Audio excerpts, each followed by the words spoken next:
आप सभी को आपके अपने यूट्यूब चैनल पर स्वागत है। और आज जो हम लोग क्लास 10 जो है आप लोग देख पा रहे हैं यहाँ पे जो टॉपर सीरीज आप लोग का जो चल रहा है उसमें हम लोग जो है आज एसएसटी का जो कंप्लीट एसएसटी बुक का जो आपको यहाँ पे इंपॉर्टेंट क्वेश्चन दिया जा रहा है जो कि कई बार एग्जाम में आए हुए हैं।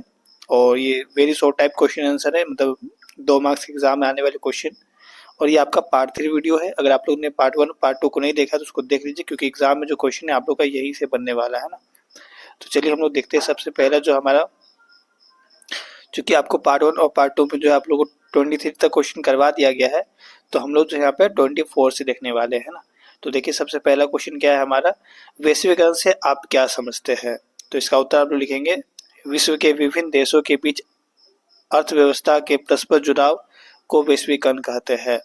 जैसे कि कोई एक कंपनी अगर जूता का निर्माण करता है तो वह इस जूते को विश्व के हर एक देशों में बेच सकता है, और यह वैश्वीकरण के कारण ही संभव हो पाता है। कोई एक जूता बेचने वाला व्यक्ति हो गया, विश्व के हर एक देश में बेच रहा है। जिससे कि आप देखते हैं कि जो एक एप्पल का जो फोन होता है वो आप लोग के पास आ रहा है, क्योंकि एप्पल कंपनी कहाँ का है, अमेरिका का है। बट आप उस मोबाइल को यूज करें कि नहीं, तो ये भी तो वैश्वीकरण के कारण ही हो रहा है। तो उसी प्रकार ये जूता का भी एग्जाम्पल आप समझ सकते हैं ना। जीवाश्म ऊर्जा के उदाहरण दे। देखिए जीवाश्म ऊर्जा, देखिए जीवन से ही जीवाश्म बना होगा, है ना। जीवन से क्या बना होगा, जीवाश्म बना होगा। तो आप यहाँ पे ये सोचेंगे कि मतलब जो जीवाश्म ऊर्जा होता है वो हमें कोई जीवित चीजों से ही मिलता है। जैसे कि मान के चलिए जो पेड़ पौधा होता है वो काफी दिनों तक जो है वो एक लंबा प्रोसेस होता है, जिसके कारण जो देखते हैं कि आप लोग कोयला बनता है, पेट्रोलियम बनता है ना। तो ये सब जीवाश्म जीवित चीजों से ही तो बनता है, जानवर की मृत्यु से जो जमीन के अंदर है ना धंसते जाते हैं, तो जाकर के ये चीजें बनता है। तो वो चीज है ना। तो यहाँ पे आप क्या कह सकते हैं, कोयला, पेट्रोलियम, प्राकृतिक गैस, ये जीवाश्म ऊर्जा के उदाहरण है, या फिर जीवाश्म ईंधन के उदाहरण है। राजनीतिक दलों के समक्ष वंशवाद की चुनौती क्या है। देखिए वंशवाद तो काफी बड़ी चुनौती होती है। वंशवाद आप लोग को समझ में आता है, जैसे कि मान के चलिए कि हम पीएम बने तो अब आगे जो है हमारा पीढ़ी, मतलब हमारा बेटा भी पीएम बने, ऐसा ये चीज होता है। वंशवाद टाइप का हो गया, जैसे कि राजा महाराजे में होता था, वंशवाद होता था। उसी प्रकार यहाँ पे वंशवाद को एक चुनौती माना गया। इसका उत्तर आप लोग कैसे लिखेंगे, राजनीतिक दलों के आधार पर जो है नेता राजनीति में ऊंचे ऊंचे पदों पर जो है अपने करीबी रिश्तेदारों और नजदीकी सदस्यों को स्थान देते हैं। जैसे कि मान के चलिए राजनीति है तो इसमें जैसे कि शिक्षा मंत्री होगा, गृह मंत्री होगा, है ना, बहुत सारे मंत्री होते हैं, स्वास्थ्य मंत्री होगा। तो अब देखते हैं यहाँ पे कोयला मंत्री होगा, है ना, कैबिनेट मंत्री होता है। तो जो भी होता है यहाँ पे सारे मंत्रालय जो है ये लोग किसको देते हैं, जो उनके करीबी होते हैं, जो अपने रिलेटिव जान पहचान के जो होते हैं, ऐसे चीजों को, ऐसे लोगों को वो लोग देते हैं। जिसके कारण कई बार अनुभवहीन लोग ऊंचे पद पर पहुंच जाते हैं। मान के चलिए जो व्यक्ति का पास नॉलेज है ना, वो पद को संभाल सकता है तो वो तो ठीक है। लेकिन जो व्यक्ति के पास नॉलेज ही नहीं है ना, अनुभव है ही नहीं, तो वो जब उसको वो पद मिल जाएगा तो वो क्या करेगा, देश को चला पाएगा, सही से नहीं चला पाएगा। तो ये वंशवाद एक चुनौती है, इसे समझना पड़ेगा, है ना। हमें ऐसे ही नहीं बना देना है किसी को। हाँ, अगले में अगर काबिलियत है तो हमें उन्हें बनाना चाहिए। 27 नंबर देखिए यहाँ पे क्या है, वाणिज्यिक बैंक से क्या तात्पर्य है। तो काफी इंपॉर्टेंट क्वेश्चन है, इसका उत्तर देखेंगे। वाणिज्यिक बैंक जो है उन बैंकों को कहा जाता है जो लोग से धन जमा करती है, लोगों से क्या करती है, धन जमा करती है तथा व्यवसाय के लिए जो है ऋण देती है ना। यानी कि जो व्यक्ति बिजनेस करने वाले उन लोगों को ये ऋण देती है, लोन देती है। तो इसे क्या कहा जाता है, वाणिज्यिक बैंक कहा जाता है। नेक्स्ट देखेंगे 28 नंबर, वैश्वीकरण क्या है। तो चूंकि आपने वैश्वीकरण का डिफाइन तो प्रॉपर देखा ही था, छोटा सा यहाँ पे अगर आप एक लाइन में जवाब देना चाहे तो आप ऐसे दे सकते हैं कि विश्व के विभिन्न देशों के बीच अर्थव्यवस्था के परस्पर जुड़ाव को ही क्या कहता है, वैश्वीकरण कहा जाता है। अर्थव्यवस्था यानी कि जो पैसा आए दिन में जो पैसा कमाने के जो कार्य करते हैं वो चीज अर्थव्यवस्था होता है। तो हर व्यक्ति विभिन्न देशों से जो है अर्थव्यवस्था के मामले में क्या है, जुड़ा हुआ है। तो इसे हम लोग कहते हैं, सिंपल है, इसे हम लोग वैश्वीकरण कहते हैं। वियना सम्मेलन की मेजबानी किसने की थी। तो वियना सम्मेलन की मेजबानी जो है किसने की थी, तो बोलेंगे मेटरनिक ने की थी। किसने की थी, मेटरनिक ने। काफी इंपोर्टेंट क्वेश्चन है, एमसीक्यू में भी आ जाता है ये क्वेश्चन, है ना। 30 नंबर क्वेश्चन देखिए, किसी 2 राष्ट्रीय राजनीतिक दल के नाम बताइए।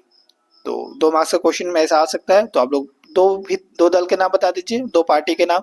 जैसे कि भारतीय जनता पार्टी जो कि बीजेपी है, एक होता है भारतीय राष्ट्रीय कांग्रेस यानी कि इंडियन नेशनल कांग्रेस, है ना, यानी कि आप सिंपल सी बात है, जो कांग्रेस पार्टी है वो। तो आप इस तरह से दो नाम बता सकते हैं। इसके बाद नेक्स्ट क्वेश्चन देखा जाए यहाँ पे 31 क्या है हमारा, समूह 77 यानी कि G77 से क्या तात्पर्य है, मतलब इससे ये क्या है आखिर। तो इसका उत्तर लिखेंगे आप लोग कि G77 विश्व के 77 विकासशील देशों का एक ऐसा समूह है, मतलब समझिए कि 77 विकासशील देश यानी कि जैसे भारत क्या है विकासशील देश है, उसी प्रकार पाकिस्तान क्या है विकासशील देश है, उसी प्रकार जो यहाँ पे 77 विकासशील देश है, जो कि इसका एक ग्रुप है, समूह है, जो अपनी अर्थव्यवस्था को तेज गति प्रदान करने के लिए संगठित हुआ है। यानी कि इसका अर्थव्यवस्था को, मतलब जैसे कि बोलते हैं ना कि जैसे मान के चलिए भारत में कोई प्रॉब्लम है तो यहाँ का अर्थव्यवस्था मान के चलिए बोला जाता है खराब हो गया बहुत ज्यादा, तो वही अर्थव्यवस्था को ठीक करने के लिए जो है इसका गठन किया गया है। और इनका उद्देश्य अपने संसाधनों पर नियंत्रण रखना, जिससे उन्हें आर्थिक विकास में सहायता मिल सके। सही है, यानी कि एक तरह से कहा है तो ये लोन टाइप का भी काम करता है, अगर ऋण भी देता है ना। मान के चलिए किसी देश में स्थिति सही नहीं चल रहा है तो उसको वो लोन भी देता है ना, G77 से वो लोन भी ले सकता है, विकासशील देश, विकसित देश नहीं, विकासशील देश। 32 नंबर देखेंगे यहाँ पे, भारतीय कृषि की किन्हीं दो विशेषताओं को लिखिए। तो ये काफी इंपॉर्टेंट क्वेश्चन है, इसका हम लोग आंसर देखेंगे।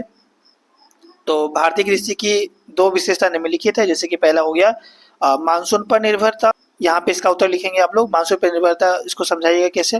तो भारत में लगभग 70% भाग, यहाँ पे आग्नेयों का भाग होगा, भाग में मानसून के सहारे ही कृषि की जाती है। यानी 70% भाग में जो है वहाँ पे कैसा मानसून है, कैसा वहाँ का मौसम है, कैसा वेदर है, उसके हिसाब से जो है वहाँ पे क्या होता है, कृषि होती है। इसके बाद सेकंड आप लोग लिख सकते हैं यहाँ पे जीविका का साधन, है ना। इसका उत्तर लिखेंगे भारतीय कृषि व्यवसायिक न होकर जीविका के साधन के रूप में ज्यादा प्रचलित है। करोड़ों कृषकों के जीविका का साधन सिर्फ कृषि ही है ना। तो यहाँ पे जीविका का भी साधन जो है कृषि है, मतलब जो भी है, मतलब घर जो है उनका कृषि से ही चलता है। राजनीतिक दलों का अर्थ स्पष्ट कीजिए, राजनीतिक पार्टी को आपको डिफाइन करना है, तो कैसे आप लोग डिफाइन करेंगे। तो इसका उत्तर लिखेंगे लोगों का एक ऐसा संगठित समूह है जो चुनाव लड़ने और राजनीतिक सत्ता हासिल करने के उद्देश्य से कार्य करती है। मतलब वो चुनाव लड़ती है और क्या करती है, वो सत्ता को हासिल करने के लिए तो चुनाव लड़ती है ना। जैसे कि कोई भी, जैसे कि अभी आपका विधानसभा का चुनाव चल रहा है तो हर व्यक्ति जो है चुनाव में खड़ा हुआ हर एक पार्टी का, है ना। तो वो चीज है, और उसे क्या कहा जाता है, राजनीतिक दल कहा जाता है। यानी कि जो भी पार्टियां जो है चुनाव लड़ रही है ना, सत्ता हासिल करने के लिए, उसे राजनीतिक दल कहा जाता है। और प्रत्येक राजनीतिक दल का कुछ नीति और सिद्धांत होता है। इसके बाद क्वेश्चन 34 देखेंगे यहाँ पे, आर्थिक असमानता क्या है।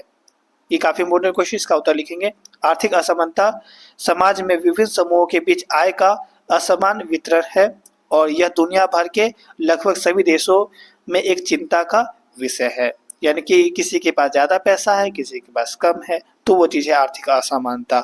और यहाँ पे आप देखते हैं जल में भी ऐसा देखने को मिलता है ना, किसी के पास ज्यादा पानी, किसी के पास कम पानी, तो वो चीज है यहाँ पे आर्थिक असमानता। समझ में आ रहा है। और इसके बाद का जो भी क्वेश्चन है वो आप लोग को नेक्स्ट पार्ट में मिल जाएगा। तो आप लोग क्या करिए, इस वीडियो में कमेंट करिए कि इस पार्ट 4 चाहिए, तो जल्द से जल्द जो है आप लोग को मिल जाएगा, है ना।